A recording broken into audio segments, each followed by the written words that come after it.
Well, good morning, everyone. I will now call to order this January 29th, 2026 Clackamas County Board of Commissioners Business Meeting. County Administrator Gary Schmidt, would you please call the roll for us? Yes, thank you, Chair. First, our staff support today, County Counsel Billy Williams, Clerk to the Board Andrew Jaraki. Roll call, Commissioner West.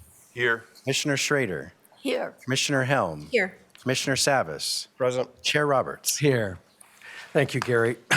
Would you now please stand and join me in the Pledge of Allegiance? I pledge allegiance to the flag of the United States of America and to the republic for which it stands, one nation, under God, indivisible, with liberty and justice for all. Again, good morning, everyone. And first up is public communication. Testimony is limited to 3 minutes per person, and as always, I ask comments to be respectful and courteous. As a reminder, you can also email submissions for public communication at bcc@clackamas.us, and they'll be accepted as a part of the public record. I'll take in-person testimony first, and I'll turn to our clerk, who would please moderate the in-person and also virtual testimony for us. Thank you, Mr. Chair. Good morning. If you're attending this meeting in person, wish to comment during general public communication, this is a reminder to please fill out a blue card and deposit in the box that can be found by the center doors. I will call on you in the order that they are received. Please come forward, introduce yourself. You'll have 3 minutes. First, Mr. Brainerd Brower, please come forward.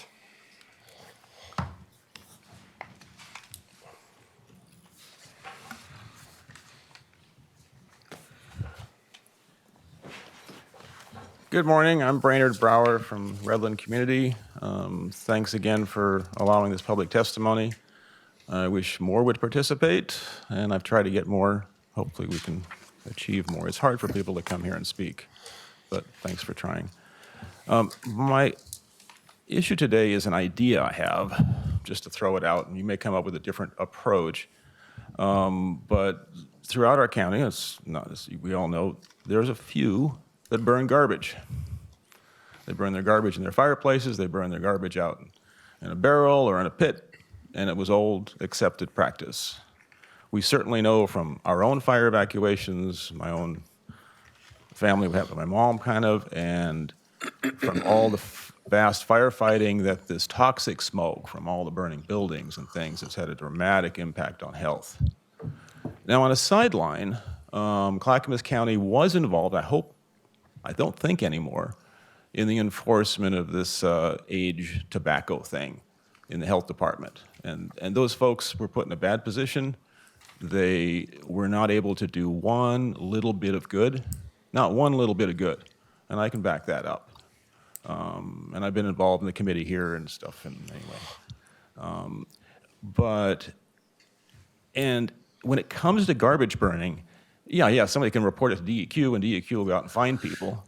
If it's bad enough, the fire department will help to put it out and maybe talk to the people.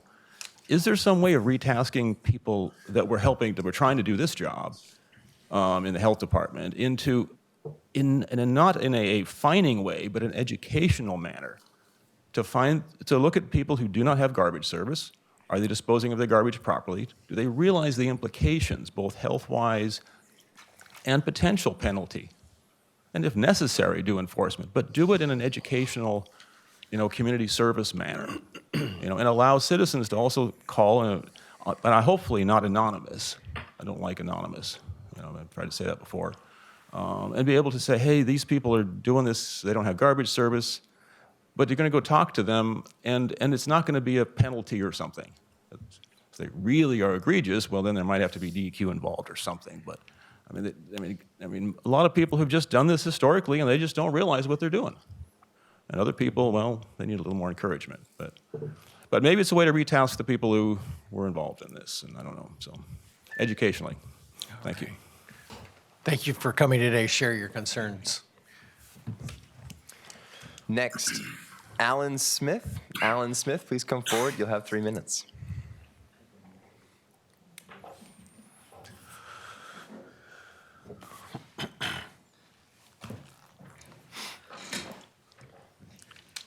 Alan Smith, 1941 Buck Street, Westland, Oregon.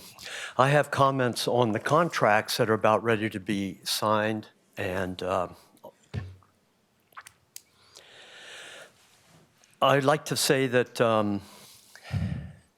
it's really good to be here. Thank you for being here. I appreciate the attention, the opportunity for you to have a citizen speak about the contracts. In particular, the three contracts that are for the for services from entrepreneurs in the community, particular Oracle PeopleSoft contract, the Stella Jones Corporation contract, and the Folk Time contract.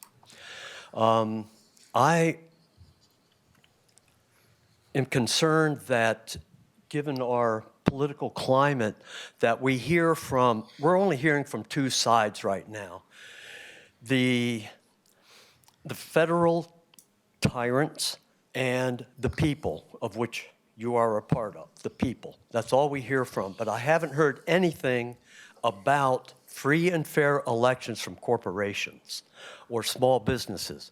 And I'm asking if you could please add a condition before you distribute this, that each of the contractees, I guess they're called, put or make a public statement, whether online or in the newspapers or posted somewhere, that they are for free and fair elections.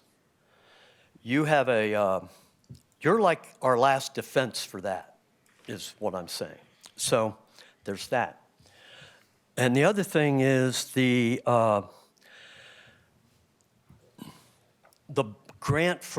request for the grant from the Department of Homeland Services. I just want to say, please be aware of any unspoken expectations that DHS might ask of you, access for Clackamas County assets, such as a voter's roll or using Camp Withicombe as some kind of a staging area. That's it. Thank you, Alan, for coming today. Thank you. Next, Shirley Morgan. Shirley Morgan, please come forward.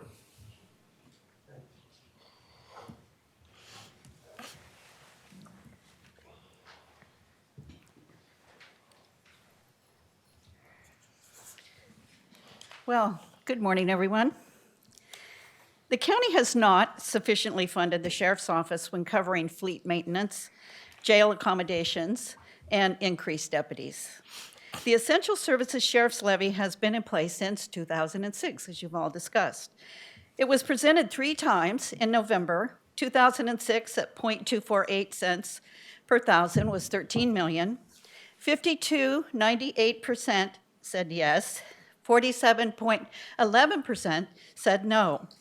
In 2012, 0.248 per thousand, 75.6% said yes, 24.4% said no. In 2016, 0.248 per thousand, 76.94% said yes, 23.06 said no. One time in May in 2021, 0.368 per thousand, 50% increase plus 12 cents additional per thousand, or 22 million total.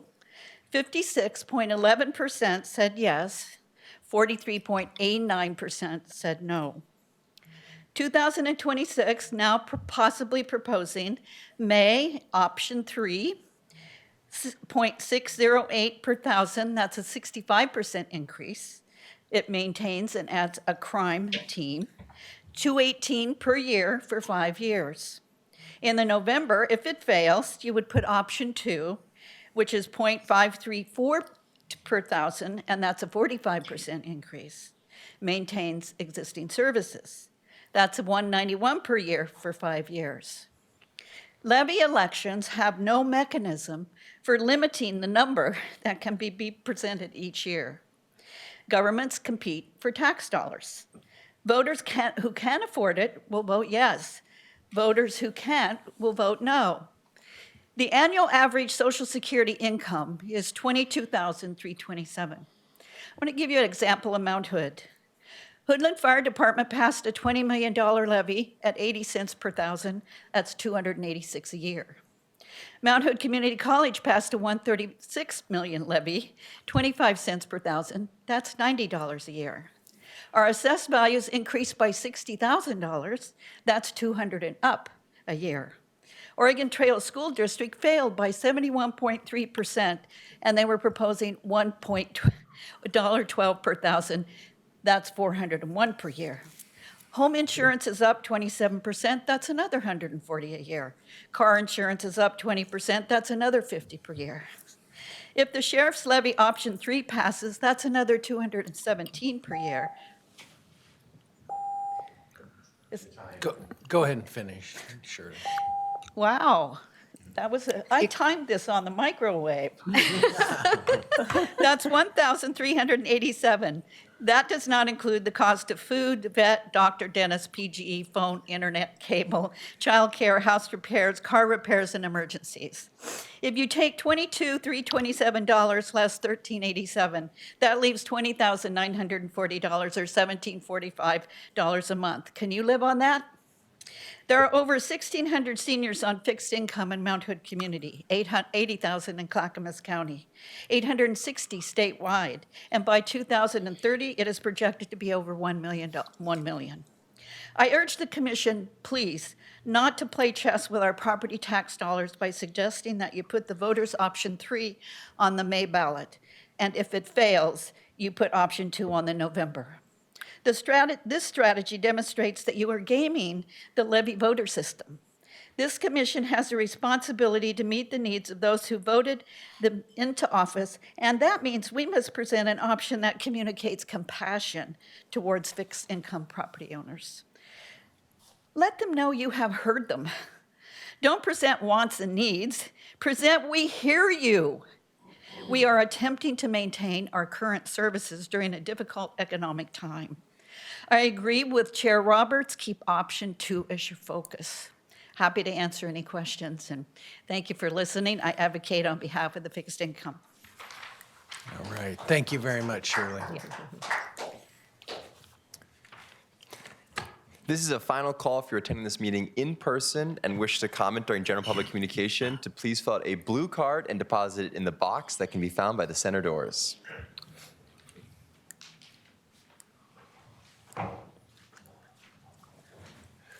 Mr. Chair, I see no other members of the public physically present who wish to comment. With your assent, I'll move to those attending virtually. If you're attending this meeting virtually and wish to comment during general public communication, this is your opportunity to please raise your hand, and I will call on you in the order that I see. This is a final call if you're attending this meeting virtually and wish to comment, to please raise your hand. Mr. Chair, I see no other members of the public, either physically or virtually present, who wish to comment. All right, thank you, Andrew. I'll now close the public portion of communication. I'll turn to Gary as to what's next on our agenda, Gary. Chair? Yes. Could I just maybe respond to one of the comments that was brought up here today? Yeah, absolutely. Thank you. So I just want to just let Brainerd, thanks for coming out here today. This is an issue, and you're right.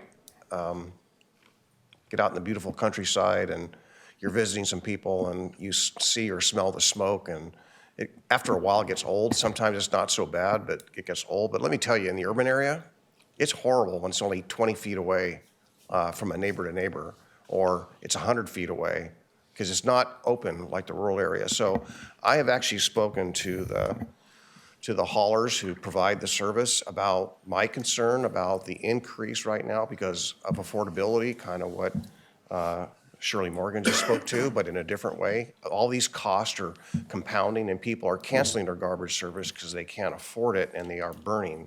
And I'm telling you, it's worse in the urban area. And I have my neighbors complain. I hear other neighbors complain around the area. So I hear you, and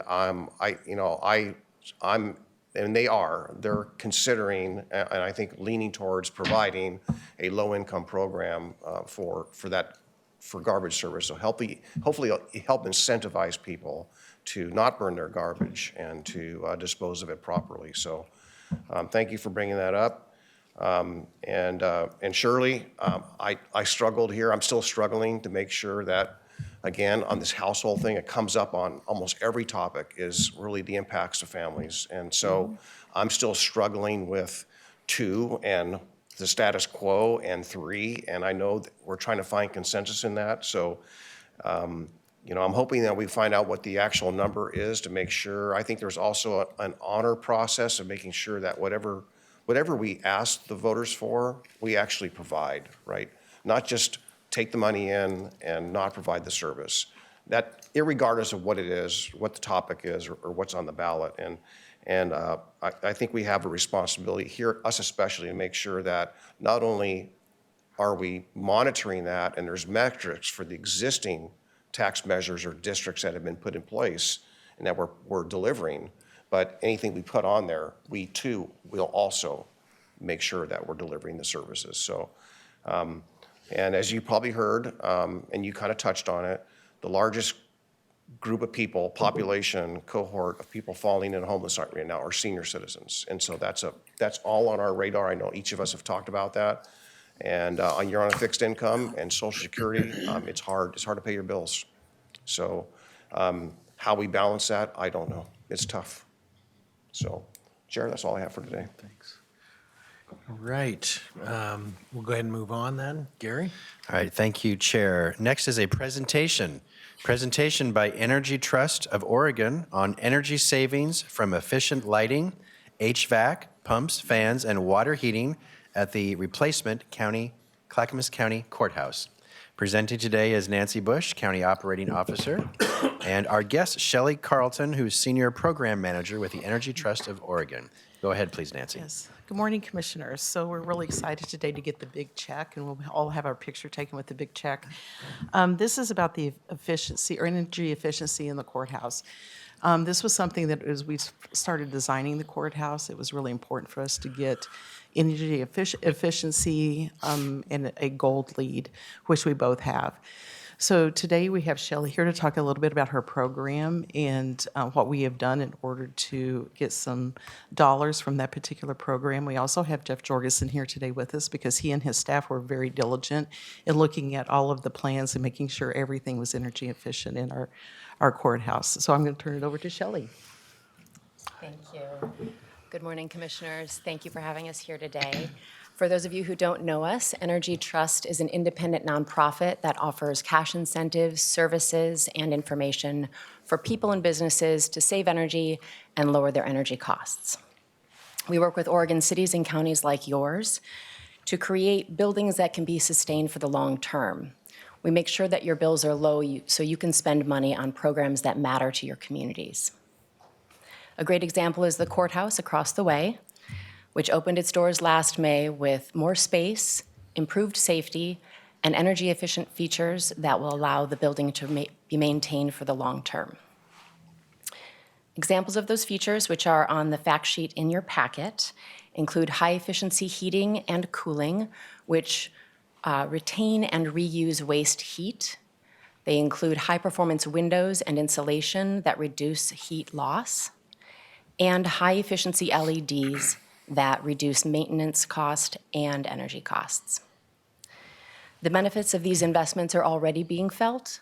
Just last year, these energy-saving features saved the county over $50,000 in utility bills, and over their lifetime, they will save over $800,000. We appreciate the partnership of this and former commissions in your commitment to prioritizing energy efficiency and renewable energy. We also want to recognize the project team for ensuring smart, cost-effective systems were a part of the plan from the beginning. Especially valuable are the relationships we've developed over years, especially those with Facilities Director Jeff Jorgensen, who's really proactive in connecting us with all the projects that are coming up, ensuring that we can be involved early to have the most impact on energy decisions. Our renewables team also has some great history working with Greg Geist and his team on the biopower project at the Tri-City Water Resource Recovery Facility. In fact, your county, along with its 16 cities, is one of the most engaged with Energy Trust. We look forward to supporting the county and your priorities in the coming years with projects that provide sustainable gathering spaces and expand resources for residents. We also see future efforts like Sunrise Corridor, which balances residential and economic growth with healthy, sustainable community building as another great example of your leadership. Projects we work on together not only save money and help your residents, but help the state of Oregon achieve its goals in clean energy. And with that, we are presenting today a check for $86,306. Fantastic. Before we maybe come down for a photograph, I just wanted to give my colleagues a chance to make any comment. Go ahead, Commissioner Savas. Hi, well, thank you for coming today, and I read your mission statement for Energy Trust, and I kind of brought this up a little bit to PGE in a different way, but the principle really, not the question really being the same, is that it seems as we try to build a more sustainable energy system, right, and we take all these cuts, it seems like there's always something, another capacity demand, right? And it keeps to be growing, and it seems like this AI introduction and the energy demands for that seem to be now exacerbating or kind of going counterintuitive to your mission statement. And I just kind of wonder if every time we create space, right, in this history of trying to get more capacity for electricity, again, it just gets gobbled up and gobbled up and gobbled up. Is there any thoughts about that particular scenario and if the mission for Energy Trust is attainable? And is it still focused on citizens and households, or is it really more about the system, sustainable energy system? I mean, I'm trying to see how you all balance that, right? I appreciate you asking the question. I think data centers are on everyone's mind right now, and trust me when I say that I have at least 3 meetings a week about that. We're all thinking about it, and what I try to say is that we're all a part of it, right? Being able to have Zoom meetings or make our workloads lighter takes some of this technology. So together we have to solve whatever energy issues we may have. Now, data centers, new data centers coming into Oregon are coming for specific reasons. Inexpensive energy is one of them. And we like to say that we keep that energy less expensive all through the process, right? We have data centers coming through my program, and we have a cap on any incentive that they would receive from us. So we are trying to keep a balance between providing checks for counties like yours and providing checks to companies like theirs that are saving millions and millions of kilowatt hours, but only receiving a portion of the incentive based on our budgeting system. This is definitely something that Energy Trust is looking to find a path for. We don't make decisions about whether or not a data center comes into an area. That's the purview of our utility partners. But if there's a customer looking to save energy, we will definitely support them however we can. Yeah. Well, thank you for that. I know you're not PG or any of the larger electrical utilities, but it's not uncommon in utilities, whether it's water, wastewater, electricity, that the existing base has paid for and continually pays for upkeep, maintenance, and capacity growth. And then when something new comes along, and it threatens that, then pretty soon the base is now paying again for something that they invested in. So it just seems like there ought to be and this is again more of a conversation for PG, but there ought to be some protections for the customer base that have been here for a long time, made long investments, as to a newcomer getting it because it's affordable, right? Maybe it's a tiered rate, that's their call, but it seems to be, might be parallel to your mission. Energy Trust is monitoring the Power Act closely, and we expect to hear, as you will, about what comes of that, and perhaps there could be some parity there. Great, thank you. Thank you. All right. Well, $86,000 is amazing, and I think it'd be amazing to get a photograph with you. Great. And, it's a big donation to the county. Thank you. Let's all go down here.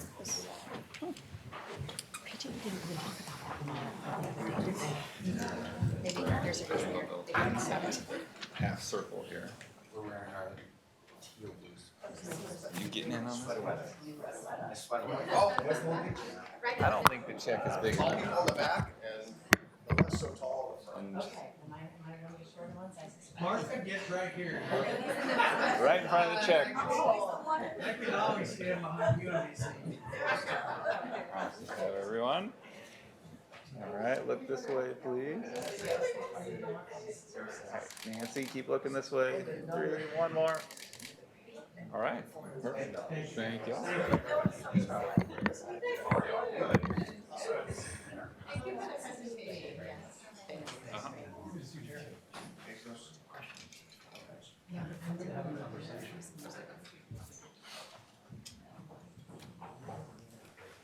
Need any help? Well, it's going to take a minute to heal. That was a nasty fall. It takes a minute, so it's super uncomfortable. It's going to take a minute. You broke a bone. They couldn't see it on an x-ray. Should it be something? You could just bruise all that tissue, and it still takes a while to heal, and it hurts. Really? Okay, so Just breathe good. Make sure you're breathing good. Yeah. I mean, I can feel it. Yeah. All right. What a great way to start the morning off. $86,000. Nice job, Gary. So It's a team effort. it was a team effort. So right now we'll go ahead and move on. I'll now recess as the Board of County Commissioners and convene as a Service District Number 5 Street Lighting Board of Directors. And I'll turn to Gary. Thank you, Chair. You're now meeting as the Service District Number 5, which is the street lighting district of Clackamas County. This is a public hearing, second reading of an ordinance to adopt Clackamas County Code, Chapter 4.04, Service District Number 5, Street Lighting Rules and Regulations. No county general funds are involved. Presenting is Dan Johnson, Director of Transportation and Development, and Wendy Coriel, Service District Specialist. Go ahead, please. Thank you so much. Chair, Commissioners, I'm going to save with a lot of the discussion. This is the second reading for this particular revision. I just do want to emphasize the fact that it is the intent behind this revision and other revisions we'll be bringing forward to you to really look to achieve some of the board's directive around efficiencies and effectiveness of our regulatory environment. This is one of a number of changes that we'll be making, not only to update these rules, which have not been updated in a number of years, but to also to bring consistency across our road standards and our zoning development ordinance as well. So you'll be seeing those at a future date. But essentially, the amendments before you update roles and definitions, talk about changes in lighting strategy and lighting types that have been updated throughout the years, define existing practices, and clarify adoption via resolution versus other mechanisms that was unclear in prior versions. So again, we're here for the second reading of this particular ordinance. We'd be happy to answer your questions you might have. Any questions? Seeing none, it's time to open it up for public communication, public hearing on this. So I'll turn to the clerk and ask him to help moderate the public input on this matter. Thank you, Mr. Chair. If you're attending this meeting in person, wish to comment on this specific item, this is your opportunity to please fill out a blue card and deposit in the box that can be found by the center doors.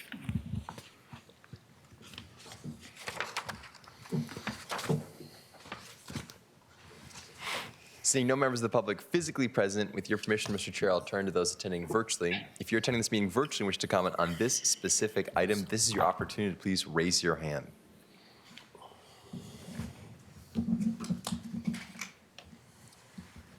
Mr. Chair, I see no other members of the public physically or virtually present wish to comment on this specific item today. All right, thank you. So at this time, I'll close the public hearing portion, open it up for any comments or discussion. Seeing none, may I have a motion then? I move we read the ordinance by title only. Second. Commissioner Helm has moved to read the ordinance by title only. Commissioner Schrader has seconded that. Any further discussion? Seeing none, clerk, would you please call the poll? Commissioner West. Aye. Commissioner Savis. Aye. Commissioner Schrader. Aye. Commissioner Helm. Aye. Mr. Chair. Aye. Motion passes 5-0, Mr. Chair. Okay, so clerk, could you please assign an ordinance, a number, and read it by title only for us? Yes, Mr. Chair. The ordinance is numbered 01-2026 and entitled An ordinance amending Clackamas County Code, Chapter 4.04, Service District Number 5, Street Lighting Rules and Regulations. All right. Next, is there a motion on the final adoption of this ordinance? I move we adopt ordinance 01-2026. Second. All right.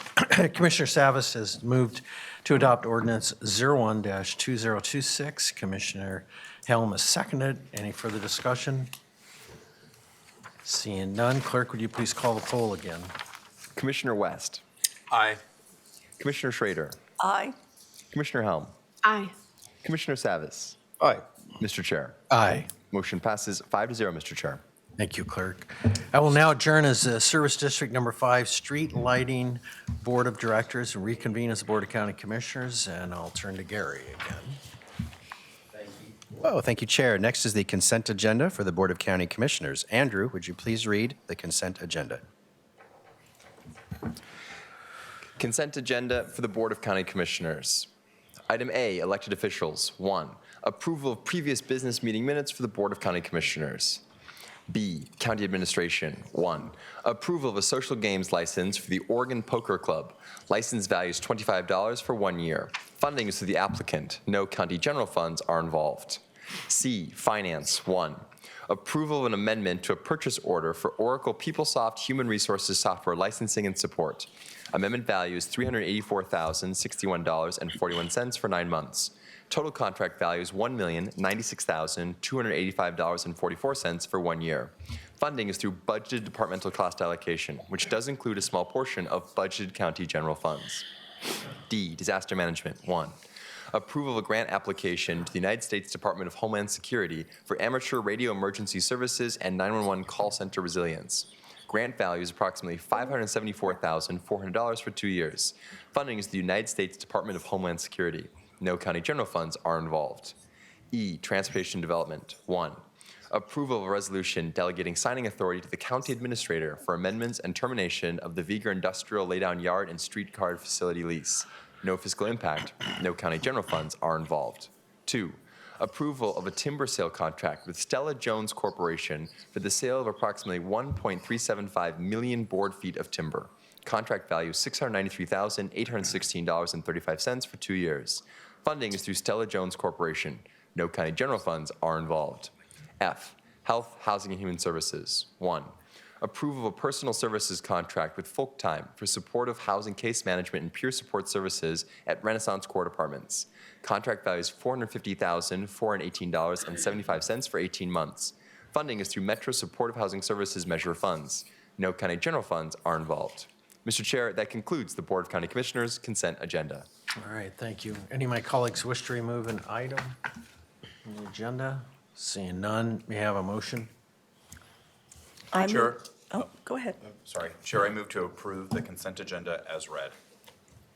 Second. All right. Commissioner West has moved to approve the consent agenda. Commissioner Schrader has seconded. Any further discussion? Seeing none, clerk, would you please call the poll for us? Commissioner Helm. Aye. Commissioner Savas. Aye. Commissioner Schrader. Aye. Commissioner West. Aye. Mr. Chair. Aye. Motion passes 5-0, Mr. Chair. Thank you. And Gary, what's next? Thank you. Next is County Administrator update. That is me. I'd like to recognize our staff and the work they do for you and the public. Today, I want to recognize our Veterans Service Office team located in Health, Housing, and Human Services. They are a very, very small team that supports over 3,000 veterans a year here in Clackamas County. Today, I want to recognize Veterans Service Officer Amber Locke. She recently had a great experience with a veteran who wrote in a note to thank her for her service, and the veteran wrote, "Amber is a blessing in disguise and consistently goes the extra mile. If you could only clone her." The veteran had many more wonderful things to say about Amber and wanted to make sure the Board of Commissioners knew about how much she's appreciated, so I'm reading this for you today. Thank you to Amber and our small but mighty team of Veteran Services officers that every day work to serve veterans, their families, and all those that served us on behalf of our country. And again, it's approximately 3,000 people a year that are served by this office. Thank you, Amber, and the entire team for your outstanding work. That is my update today. Back to you, Commissioners. Thank you. All right. Next is Commissioner communication, and one of the things I thought we might do is, before we get to that, is if perhaps Dan and Caleb could come up, and one of the issues that's come before the board, some concerns has to do with the power lines on Stafford, and we wanted to hear an update from staff about it.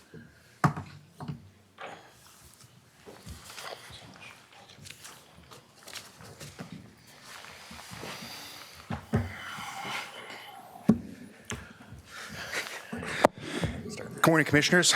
I believe it was the end of last year, your independent land use hearings officer approved an application by PGE to put in new transmission lines along Stafford Road and upgrade distribution lines along another section of the road. Two parties appealed the hearings officer's decision to the Land Use Board of Appeals. Briefing is almost complete in that case. Oral argument is scheduled for February 10th. We expect a decision from LUBA by March 5th. And a motion to stay the county's decision has been filed. LUBA has not issued an order on that motion as of yet. That is where the litigation stands right now. I'd like to expand briefly on that if I could, and I think it's important, pardon me, Dan Johnson, Director for Department of Transportation and Development. I think it's important that I just comment a couple of times, just briefly about comments that I've just been hearing, and this is my perspective, and I'm just sharing it with all of you to kind of go back and remember what this board has done. There's this dialogue around a lack of engagement from this elected body, and I want to go back and emphasize the fact that the Board of County Commissioners heard the concerns of the community along the Stafford Road corridor. To the extent that they held a specific meeting in these chambers and brought PGE in and convened the public and PGE to have a discussion and educate not only one another about the different issues that they were facing, but also about this project, but also to educate the Board of County Commissioners on what the specific concerns were. The Clackamas County engaged in discussions with community representatives and actually found in support of the community that our code required some amendments to authorize projects of this nature. This Board of County Commissioners adopted changes to our zoning and development ordinance that essentially provided a space for the public to be a part of that, which was not historically there, to be a part of, and required them to go through a land use process, allowed them to provide testimony, allowed them a legal opportunity to challenge the decision when issued, which is what's been going on currently. We have been actively notifying. In fact, I believe this project may be the single largest project that we've provided notification on in the history of our land use program.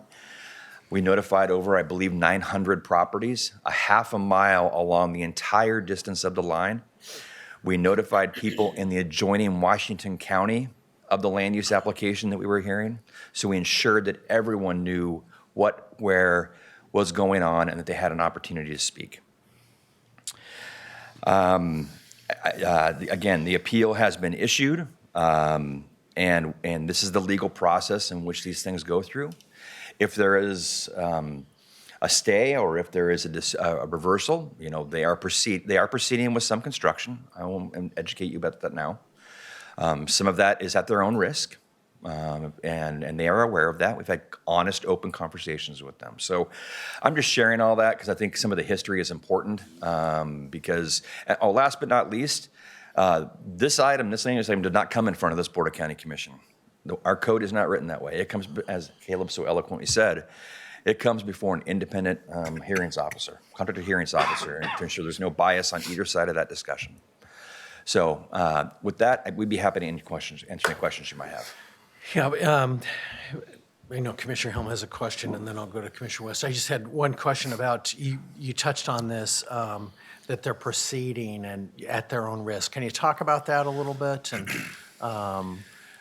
because LUBA hasn't decided, correct?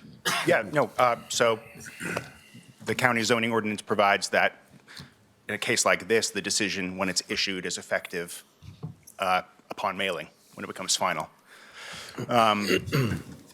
And state law gives LUBA the ability to say that a local government land use decision that would otherwise remain effective during the pendency of an appeal to LUBA, LUBA can stay the decision, and the decision becomes ineffective until the appeal is resolved one way or the other. In this case, a motion for such a stay was filed, I think, towards the end of last week. PGE and the county have 14 days to respond to that motion, whether we think it should be granted or not. And then LUBA doesn't have a deadline for when it has to issue an order on that motion. But I think the point is that if, until LUBA either issues a stay or issues a decision reversing or remanding the county's approval, PGE is within its rights to proceed with development. But if LUBA ends up reversing the county's approval or remanding, and the county denies on remand, then PGE will no longer have land use approval to have constructed what it constructed, and it'll have to put it back the way that it was. Okay. That's what I wanted to understand. Commissioner Hill. Yeah, I know this process started before I started last year, and I was hit hard with it. When I first came on board by the Stafford Road people, got a lot of information, booklets, in fact, just a lot of information from the Stafford Road people. What I understood was going up, and I was shown pictures of what's there now and what they're going to erect, and yet what they're putting up is completely different than what I was. So I don't know what type of poles were originally approved, and what they're erecting is completely different from the pictures I was shown last year. So are you aware if there was a change made by PGE in the type of poles they were erecting? No? I'm not aware of any discrepancies or differences in the proposed construction. It is a significant change in the construction type. They're going from wood poles to steel prefabricated poles. They are sizably larger. Oh, they're massive. I totally agree. What I saw before, though, like I said, it was considerably larger, but these are, they're just night and day different from what the pictures I was shown. Now, were the pictures I was shown, I don't know if they were shown by the people from the Stafford area or from PGE, I'm not certain. Anyway, it's a bit of a bait and switch if that's the case, but I just don't know if what was approved by the hearings officer is what is being erected, and I'd like to know that for certain. And we can follow up with you on that. For right now, anyone who believes that what is being developed is inconsistent with what was approved, that's a code enforcement issue. Okay. Because in that case, PGE would be doing something it doesn't have approval to do. Right, And okay. the county has a process for taking complaints regarding code violations. That is an avenue available for. I have not been out there to measure the poles and compare them to what was applied for in the application. Dan and I haven't even reviewed the PGE's application. That was not our role. That was planning staff's and the hearings officer's role. But there are avenues for people who believe PGE is baiting and switching to have that investigated. Okay, thank you. Great. Commissioner West. So the previous board really did put a lot of energy into this. My whole goal was to advocate for my constituents and their concerns, which were reasonable, and I think I would have the same concerns. I toured the property multiple times, the area that they were going to put up the poles. We had the large hearing here with PGE and the concerned constituents. My motivation in trying to operate my role as an elected county commissioner was to advocate for those constituents. The scope in which we can do that by law is how we have to operate. We can't operate outside of that. I have a ton of empathy for what my constituents are going through. I would be upset too. That would be a massive change to my property and that area and the scenic highway. I agree and was very concerned and still am. But I am perplexed or confused on how I'm supposed to operate differently or what role this board played in facilitating PGE's efforts in the community. If there was another avenue to act, I would be willing to look at that avenue. I don't know what that is beyond sharing the community's angst around this. I don't know what that is. And I understand that they're looking for every pressure point and leverage they can pull to fight, PG, which is quite a large behemoth with large statutory authority. But I don't know what that is here now. But we have to operate within the law. We have to operate within the system that governs this. We can be critical of that system. We can disagree with the system. We can protest against the system or we can work to change the law. But I don't know what we do next, and that's just me being honest, or what our role is. So we could maybe talk about that. Maybe that's another briefing if we could creatively find out like where the county could step in and advocate for our neighbors. But we have been trying to do that. That has been the intent of the previous board. This current makeup, the board this is the first public discussion we've had about it. We haven't had a public discussion except for today. But the previous board talked about it multiple times, lots of communication, site visits, public hearings, public meetings, trying to be robust in the public process and then trying to advocate in where we could. So that's where I'm at. I'm a little perplexed on like what our next steps are, but there's a process that has to play out. All right, thank you. Commissioner Schrader. Yeah, and that's what I'm trying to get to as well, Commissioner West. And I live in that area. I am very upset that this is happening as well. But my understanding of our process is that folks had an opportunity, if I understand it right, to go to the hearings, and so make their case there. The hearings officer approved it, which is our process, our legal, straightforward process.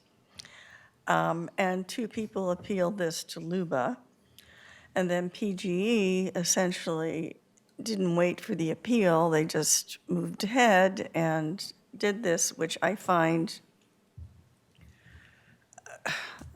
really somewhat egregious, actually. I mean, you'd think they would be able to wait until we got a decision from LUBA. So they're going to be in a position at this point, if LUBA issues a stay, a remand, or a reversal, then we will revoke the utility permit for right-of-way work that is contingent on the conditional use permit and issue a stop work order. So that's really what we're waiting on right now. Is that a correct assessment? That's all accurate. If LUBA issues a stay, then we would revoke the utility permit that they're currently operating under. And at the end of the day, if LUBA affirms the county's approval, then of course we'll reinstate the utility permit and they'd be able to continue constructing the project. And of course, if LUBA reverses or remands, then we would continue to hold that utility permit until the county, if and when the county issues another approval, Okay, and Another decision. a decision, which is, we know how long that's going to take. And the other thing that I'm understanding, as you folks helped us move forward with this, if LUBA reverses the county's decision, or if the county denies PGE's application on remand, PGE will be required to bring the premises into conformity with the zoning code. That's correct. Okay. So that's the process we're in, and obviously I have my opinion on this myself. I may, if it becomes, I really am surprised that an entity like that put up these large poles while we were in the middle of a process that is a very required public process for something of this nature. So that's all I've got. All right, thank you. Just one comment, and then go to Commissioner Salvis, but I just want to provide some clarity, because I think that I so much agree with Commissioner West, is that we have to follow the law. I mean, that's fundamental to this whole matter. And it's been my understanding when I ask the questions, is the board's role in this matter is, first of all, limited, and that there is no avenue for the board to direct PG to cease work pending this appeal. I just want to understand, is that correct, my understanding of it? That's correct. The county zoning ordinance provides that the decision is effective. Neither the county's zoning ordinance nor state law says that the board can, or even the hearings officer, can issue its own stay. A stay can only come from LUBA, pending the appeal. Okay, just wanted to provide clarity. I know that that's a big issue for us. And before you go on, I want to make sure we are crystal clear, Yeah. though. And I want to go back and emphasize the fact, this board again and the prior board ensured there was space for the public to be a Right. part of this process. And so that was a decision that was made intently. It could have been different. Right. You could have said, you know what, we want to exempt all utility lines, and utilities are important to the community, and be gone with it. But you held the line to ensure that the public was a part of the process, so. Okay, thanks, Dan. And Commissioner Savas. Yeah, well, being here over these years, I certainly know that our land use system is far from simple. And it's overly complex, more than it should be, in my humble opinion. But there again, the more controls we want, I guess the more words we write, and the lengthier the regulations become and the processes become, so I get that. Just a couple things. I think I know the answer to this, but I'll just say it. Did the Board of County Commissioners make a decision to approve this application? No. No. There you go. That was the one I kind of thought I knew the answer to. The other one, what is the difference, Dan or Caleb, when if a property owner, let's say, starts building something, they don't have a permit, we become aware of it. Let's just say they're building a home and there's no permit, and we become aware of it. What mechanisms are there for your department to do anything about that at all, other than code enforcement being involved? I mean, Well, it starts at code enforcement, and it starts with I'll have Caleb maybe talk about the legal components associated if people don't comply with that. But essentially, we are granted authority through the state of Oregon, through our building official, to act as an agent of the state. And through that official has the ability to issue a stop work order on that particular property. We tend to try to work more collaboratively with anybody who's caught in that situation to try to get resolution. If they continue to do that, we can advance legal action regarding that. The county has an internal code enforcement process. We try to obtain voluntary compliance. There are a number of letters and warnings that go out before it goes to, we've been talking about the land use hearings officer. There's a code enforcement hearings officer, and they would make the ultimate call. Has this person done something in violation of the code without a required permit? And they will issue an order telling them to abate the violations by either getting the permit or taking down whatever was constructed, which might require its own permit, a demolition permit. And then we go to the courts if they continue to ignore our code enforcement hearings officer's order.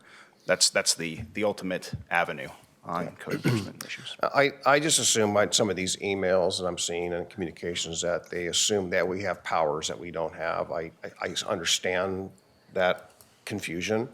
So very clearly, we don't have the power, or do we, to do a stop work order on them putting up these power poles under, and just explain that delta, because they have applied for an application. They're doing it by code, but they haven't had I understand the LUBA thing, right?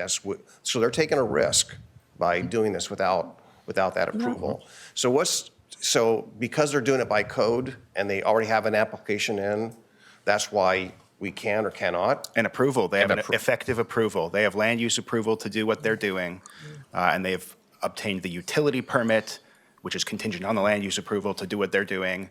And until LUBA does something, we can't revoke those. Great. Thank you. That's all I have. All right, before we move on, I just would like if both of you would introduce yourself in your role and position. I know we kind of jumped. I call you Caleb. I forgot to do that at the beginning. Caleb Hugel, Assistant County Counsel. Dan Johnson, Director of the Department of Transportation and Development. Okay, thank you both. I just wanted the public to know your background and your expertise in this matter. So thank you very much to both of you. Anything before we move on, Gary? No, and we are going to respond to all the emails you've received on your behalf explaining what you just heard. Thank you. Okay. Right. So I'll move on with Commissioner Communication, and I get to start to my right, Commissioner Schrader. Well, I'll start with something we all did yesterday, and that is we went to visit Pacific Seafood. And I think we are a very, very pro-business board. And so one of the things we're doing with Laura Edmonds, our Economic Development Director, is that we are actually making direct visits to many of the businesses in our community, We try and all go when we can, and we don't deliberate towards a decision, so have to worry about a quorum. So yesterday's trip was to Pacific Seafood, and I think we were all highly impressed, and probably every one of you will make a comment about that. It's a wonderful facility. It's one of the size and scope of what they do and how they process all the seafood is absolutely amazing. And they have really supply chains in areas across the entire country, which is pretty amazing to know. And they started as a small shop for seafood in Portland, and that's how they got started, and now they've grown to a multi-million-dollar business that distributes to places like Costco. I guess they do it to Amazon, too. That was one of the places. You can where they order do it. Amazon now. You can order on Amazon.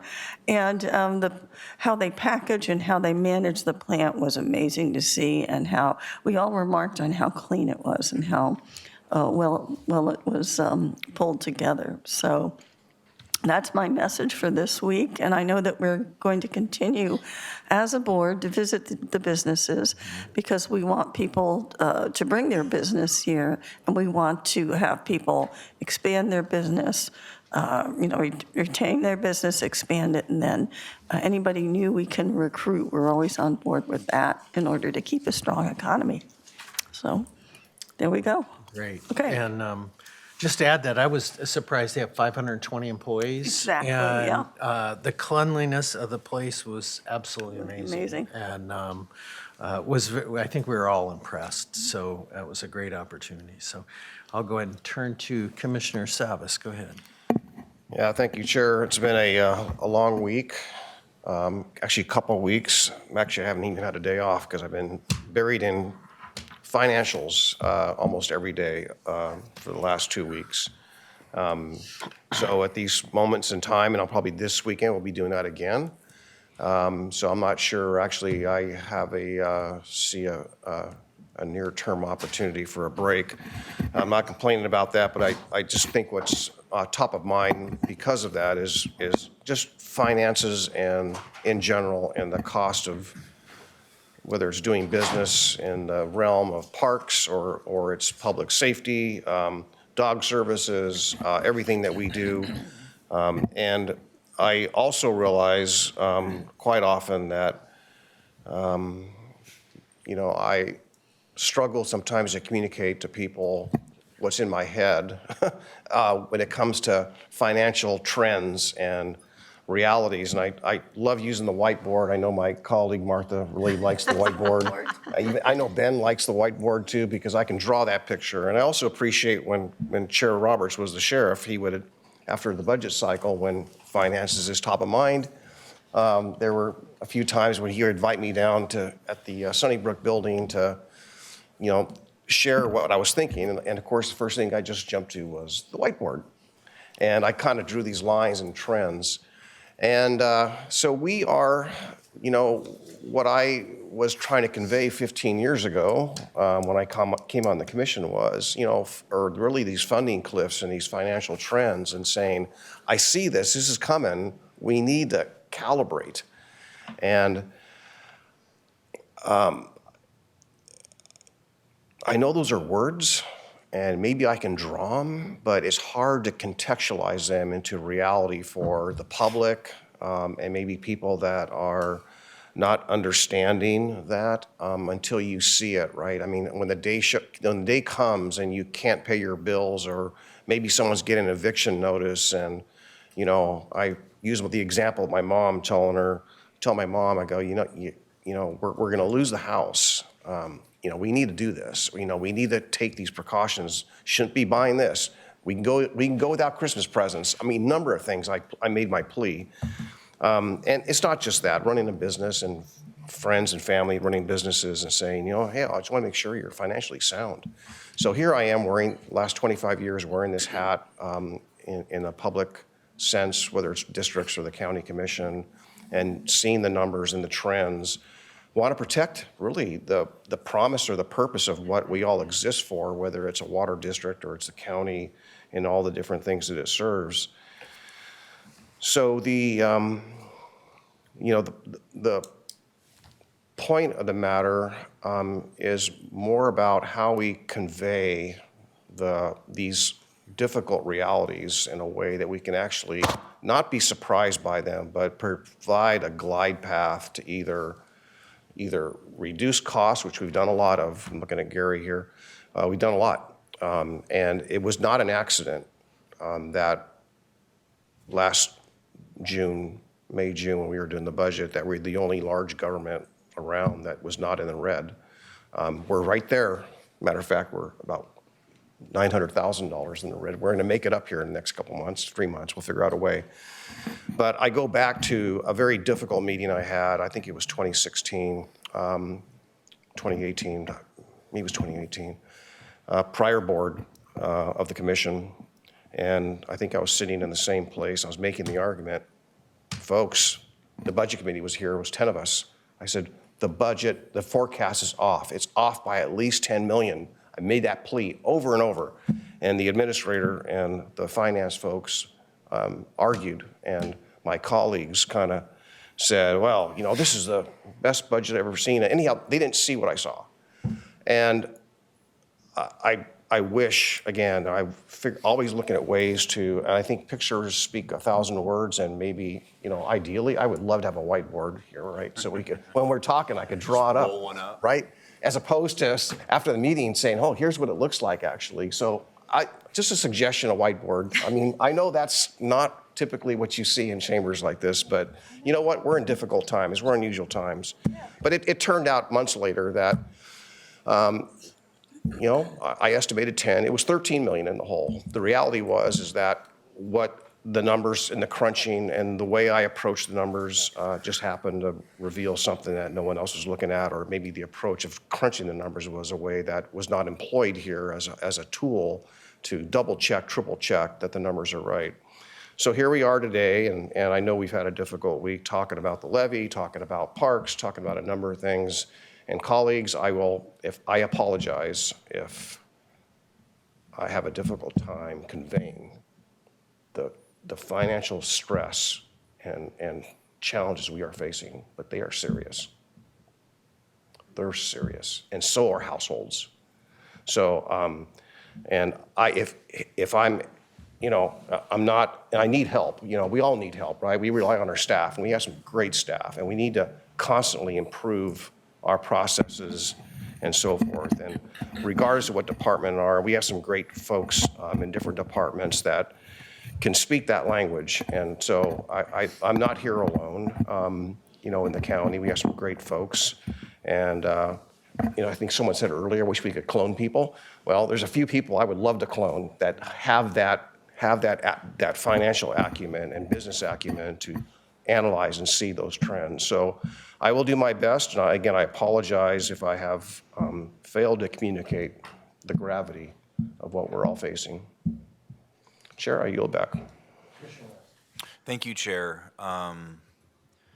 We're tasked with a difficult job, as we have to be exceptional in two areas here. One, we have the task of being fantastic stewards of the public dollar and understanding where every penny goes, looking under every couch cushion, realizing that we're spending other people's hard-earned money and labor to provide essential services and what is required to be a functioning local government. And we also are a very pro-law enforcement county. We are not shy about it. We have always taken a different tone than maybe some of our surrounding jurisdictions and counties. But we support law enforcement. And how do we do that sustainably? While balancing both of those realities, that we ferociously protect that public dollar and make sure it goes to the services around law enforcement and public safety that are required.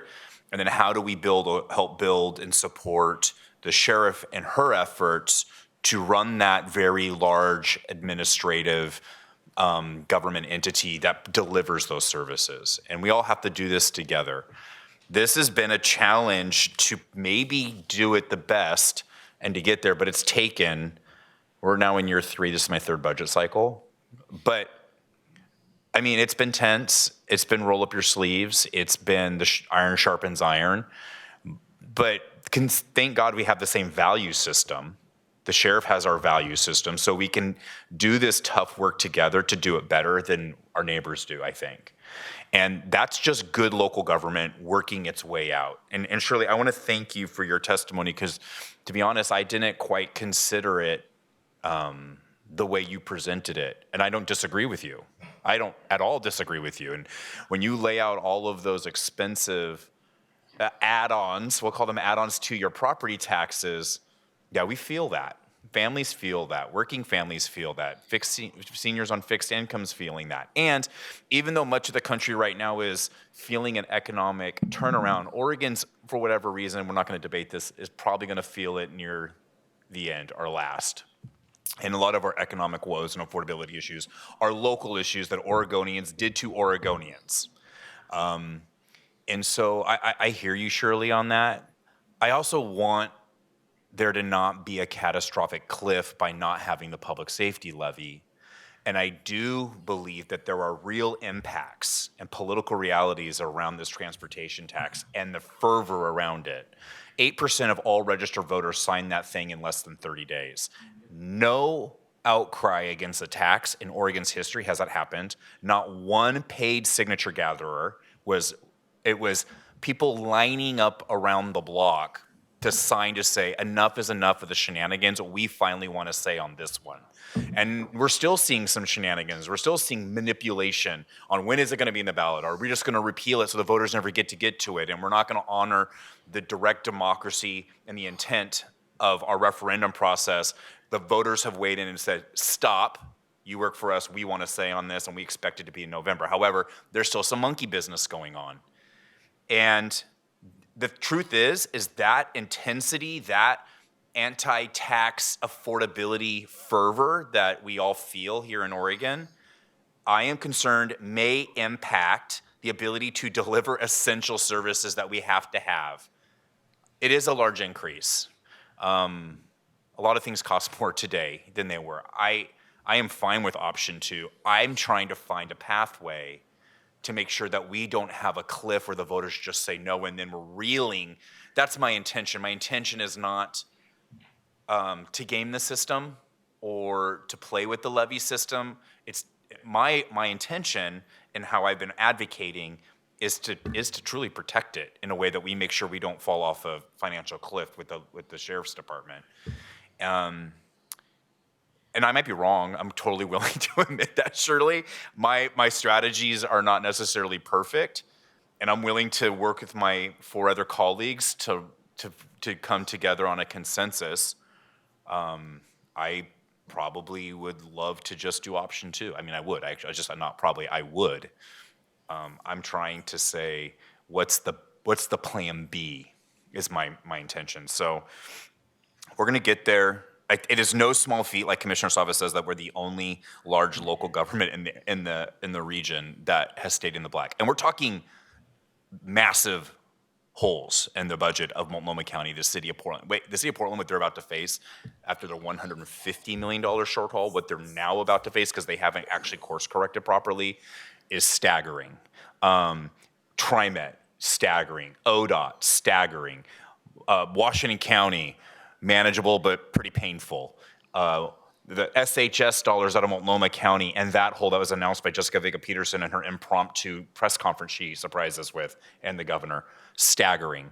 It's the one government that as we wrestle it out publicly like this because we are committed to not only having high outcomes and achieving those essential things government does, but to being good stewards of your dollars. And we need you to keep holding us accountable, Shirley, and our citizens to come talk to us. But that's how you see this play out publicly. And so with that, Chair, just kind of sharing my thoughts and being more reflective after Shirley's testimony, I'll yield back. Yeah, wow, I echo both Commissioner Savas and Commissioner West's comments. Shirley, what you said really hit home. And I think I asked the same thing when the sheriff was here the other day too, is we're all having to learn to live with less because everything is more expensive. And I was a little disappointed when I asked the sheriff and her team about where did you find room for cuts? Because I think no matter whose budget you're working with, be it your personal, any business, there's always places you can shave a little bit. And I'm going to talk to them about that again, because I think that asking for something to keep it the status quo, I'm okay with, as long as it's being run effectively and efficiently. But I think there's always room to trim in anyone's department. Thank you, and I'm now back from option 3 to option 2 because of your comments. I had to jet out the other day, Tuesday, for another meeting before Commissioner Communications, so I'm going to backtrack just a little bit if I can. I do want to bring up that we're looking for public participation regarding short-term rentals. This is a real important topic for a lot of communities, and we started a pilot project back in 2023. It's been a couple years, and it needs a review. It needs a few tweaks. And over the next couple of months, the county is going to be offering opportunities to get public opinion, and I encourage everyone to please take part. There's going to be a virtual town hall on February 18th and an in-person town hall in the Welches area on April 1st. I'm sure it will be very well attended. And the county has also launched a survey, and I'm hoping Andrew can bring up on our television monitor here at www.clackamas.us/STR, short-term rental, that people can go to and weigh in. This is becoming a huge problem for some communities. It's making places unaffordable because a lot of these homes are being bought up by people outside of our community, and we really need to get a handle on it. I'm going to go back to last Friday. I attended the House Bill 2017 Advisory Committee meeting. This is the STIF, the State Transportation Funds. I won't go into all the gory details on it. Let's just say that it's a little bit ironic because they're talking about expansion of bus routes at the same time that we're cutting them. So it's a fascinating process to watch. You know, there's two funding sources. The STIF is STIF pay versus the STIF pop, which is the population number that they work with, and the percentages of who gets what. They're reviewing their bylaws. It's something I'm delving into with a little bit of Commissioner Savis's help because he has a lot more background in it than I do. Also, on Monday, I got a tour of the juvenile department, the intake center over here. That was interesting. I don't know if people know that our intake center has the lowest recidivism rate in the state. It's a very preventative type of process that we go through here. They do a great job over there, and I kudos to all of them who do good work for our youngsters. Then I went on a tour. You guys probably have talked about this, about the Oregon Military Museum. That was fascinating. And it is open to the public Wednesdays through Saturdays. So I encourage everyone to go look at some of it's a great, the curator of this area was she did a fabulous job. And I encourage everyone to go check it out. Tuesday, I attended the Westside Economic Alliance Legislative Reception over in Lake Oswego.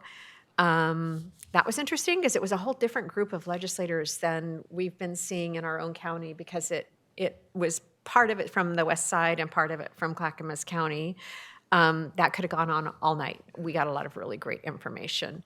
That was taped. I'm sure everyone taped is probably such, it was recorded.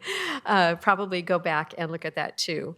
Wednesday afternoon, I toured that was Tuesday afternoon, the CSAP, the Substance Abuse Program. I finally got to go do that too. Very informative.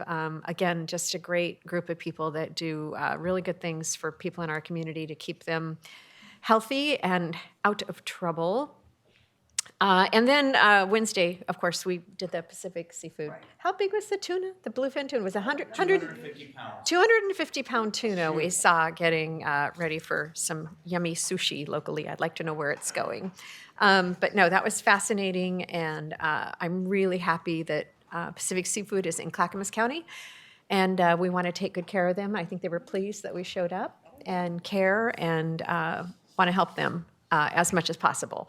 And with that, Chair, I will yield back. Thank you. Just a couple short comments, and I want to start off by thanking Shirley Morgan she lives clear up on Welch's. It's a long drive to come here, and you definitely did your homework and put together a lot of data, which I really appreciate, and hopefully we can get a copy of some of that work. And you actually took the words out of my mouth on the short-term rental stuff. I know that that's important to us. I know that's an important issue to the community there, and I can't encourage enough folks to please give us your input and your thoughts. We want to make sure we're adjusting that accordingly. And echoing Camp Withicum, Pacific Seafoods, the other ones just weren't mentioned that also I was involved in, and I know Commissioner West has been there, but I'd encourage folks to visit the Watershed Cafe. The owner there is an amazing lady that does a lot in the community. She's working very diligently in the entire Main Street downtown, so it's a great coffee shop. And place for lunch too. You can eat yep. there.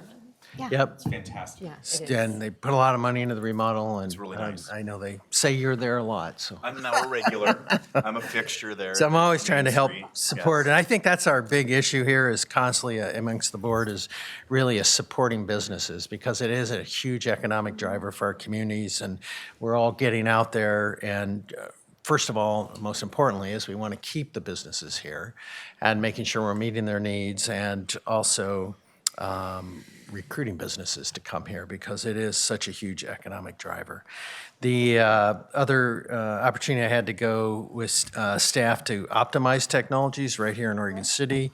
Mayor McGriff joined me on that visit. Amazing high-tech company, does stuff all the way from space to medical research, and really just amazing technology that they have right here in the county. So that was one of the other things. We also had a mayor's meeting this week, and a lot of the issues that we did discuss, as just really had to do with the PG transmission lines and poles, and it's a concern for everyone, and I think it was also educational for them as we had Dan really also explain where the county's at. I think some people have the understanding we can do all these things, and again, I think a follow-up with what Commissioner West said, I mean, we have to follow the law, and we are asking those tough questions. Trust me, I've been asking, why don't they go along the freeway? I mean, those other things, and we are trying our best on this. So I agree with Commissioner West. I wouldn't want that down our road, and we're doing everything in our power. So and just kind of lastly, kind of following back up with what Shirley had to say, as I already kind of expressed, my heart really goes out to seniors out there, and the concern I have is the public safety levy. I support it. Everybody knows I'm a big supporter of public safety. I mean, I spent my entire career there. I believe in it. I believe we do need to support it. I guess the question is as to what level. And it's also weighing economically what's happening in our communities and really across our country. So that's where I was obviously leaning towards that option too. I want to keep the staff. And what it's really exciting to see is we are the safest of the metro counties, and we're also in the top for the state of Oregon, and we want to keep it that way because people want to live in a safe community and have those resources. So again, That's kind of where I'm leaning. But I think we've had a great conversation about it. I know everybody's been running in 10 different directions. I can tell you I've seen that, and so I just appreciate everybody's hard work. And also want to thank Gary and staff. We've been maxing them. We had a late meeting last night, and we are getting a lot done. So if there's nothing else from you, Gary, on behalf of the board, this will conclude our meeting. Thank you very much.